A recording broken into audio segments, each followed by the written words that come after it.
ಬಾಗೇಪಲ್ಲಿ ಪಟ್ಟಣದ ಹಳೆ ಎಸ್ಬಿಎಂ ರಸ್ತೆ ಬಳಿ ಇರುವ ರಾಮಕೃಷ್ಣ ಕಲ್ಯಾಣ ಮಂಟಪದಲ್ಲಿ 72ನೇ ಅಖಿಲ ಭಾರತ ಸಹಕಾರ ಕ್ಷೇತ್ರ ಪ್ರಗತಿ ಕಂಡ್ರೆ ದೇಶದ ಆರ್ಥಿಕ ಅಭಿವೃದ್ಧಿ ನಾಗಲೋಟದಲ್ಲಿ ಸಾಗಲಿದ್ದು ಇದನ್ನರಿತು ಸರ್ವರು ಮುನ್ನಡೆಯಬೇಕು ಎಂದರು. ರೈತರು ಹೈನುಗಾರಿಕೆಯ ಮೇಲೆ ಹೆಚ್ಚು ಅವಲಂಬಿತರಾಗಿದ್ದು ಅವರಿಗೆ ಸರ್ಕಾರದಿಂದ ದೊರೆಯಬೇಕಾದ ಸವಲತ್ತುಗಳನ್ನು ಅಧಿಕಾರಿಗಳು ಸಮರ್ಪಕವಾಗಿ ತಲುಪಿಸಬೇಕು. ಇದರೊಂದಿಗೆ ಕೃಷಿ ಪತ್ತಿನ ಸಹಕಾರ ಸಂಘಗಳಲ್ಲಿ ರೈತ ಸದಸ್ಯರಿಗೂ ಆದ್ಯತೆ ನೀಡಬೇಕು ಅಂತ ಸಲಹೆ ಕೊಟ್ಟರು.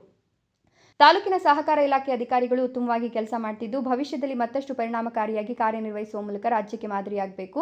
ಗ್ರಾಮಾಂತರ ಪ್ರದೇಶದ ಆರ್ಥಿಕ ಚಟುವಟಿಕೆಗಳು ಸಹಕಾರ ಸಂಘದ ಮೇಲೆ ಅವಲಂಬಿತವಾಗಿದ್ದು ಇದೊಂದು ಉತ್ತಮ ಬೆಳವಣಿಗೆ ಎಂದರು. ಪ್ರತಿ ವರ್ಷ ಸಹಕಾರ ಸಪ್ತಾಹ ನಡೆಸಿ ಸಹಕಾರಿ ಕ್ಷೇತ್ರವನ್ನು ಉತ್ತೇಜಿಸಿ ಸಾಧಕರನ್ನು ಗುರುತಿಸಿ ಗೌರವಿಸುವ ಮೂಲಕ ಸರ್ವರಿಗೂ ಸಹಕಾರ ಸಂಘಗಳು ಮತ್ತು ಸಂಸ್ಥೆಗಳಿಂದ ದೊರೆಯುವ ಸವಲತ್ತುಗಳ ಬಗ್ಗೆ ಮನವರಿಕೆ ಮಾಡಿಕೊಡಲಾಗುತ್ತದೆ ಎಂದರು. ಸಹಕಾರಿ ಕ್ಷೇತ್ರದ ಮೇಲೆ ಬಹಳ ಇಷ್ಟ ಈ ಕ್ಷೇತ್ರವನ್ನು ಒಳ್ಳೆ ರೈತರಿಗೆ ಒಳ್ಳೆ ಉಪಯೋಗವಾದ ಈ ಕ್ಷೇತ್ರವನ್ನು ಆಯ್ಕೆ ಮಾಡಿಕೊಂಡು ಅನೇಕ ಸಲಹೆಗಳನ್ನು ಕೊಟ್ಟಿದ್ದಾರೆ. ಈ ಸಹಕಾರಿ ಬಗ್ಗೆ ನನಗೆ ನಾನಷ್ಟು ಇದರಲ್ಲಿ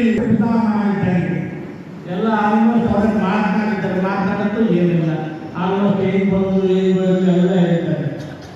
ನಾನು ಅದ್ರ ಬಗ್ಗೆ ಮಾತನಾಡ್ಕೋಲ್ಲ. ಇವತ್ತು ತಾವೆಲ್ಲ ಒಂದು ಅರ್ಥ ಮಾಡ್ಕೊಳ್ಳಿ, ಈ ಒಂದು ಕ್ಷೇತ್ರದಲ್ಲಿ ಮಾತ್ರ ರೈತರಿಗೆ ಬಡವರಿಗೆ ಸಹಾಯ ಮಾಡೋಕ್ಕಾಗುತ್ತೆ. ಮಂಜುನಾಥ್ ರೆಡ್ಡಿ ಒಂದು ಮಾತನಾಡ್ತಾ ಇದ್ದಾರೆ, ಸಹಕಾರಿ ಕ್ಷೇತ್ರ ಉಳಿಬೇಕಾದ್ರೆ ಒಂದು ನಿಷ್ಠೆ ಒಂದು ಪ್ರಾಮಾಣಿಕತೆ ಇದ್ದಾಗ ಮಾತ್ರ ಈ ಕ್ಷೇತ್ರ ಉಳಿಯೋಕ್ಕೆ ಸಾಧ್ಯ.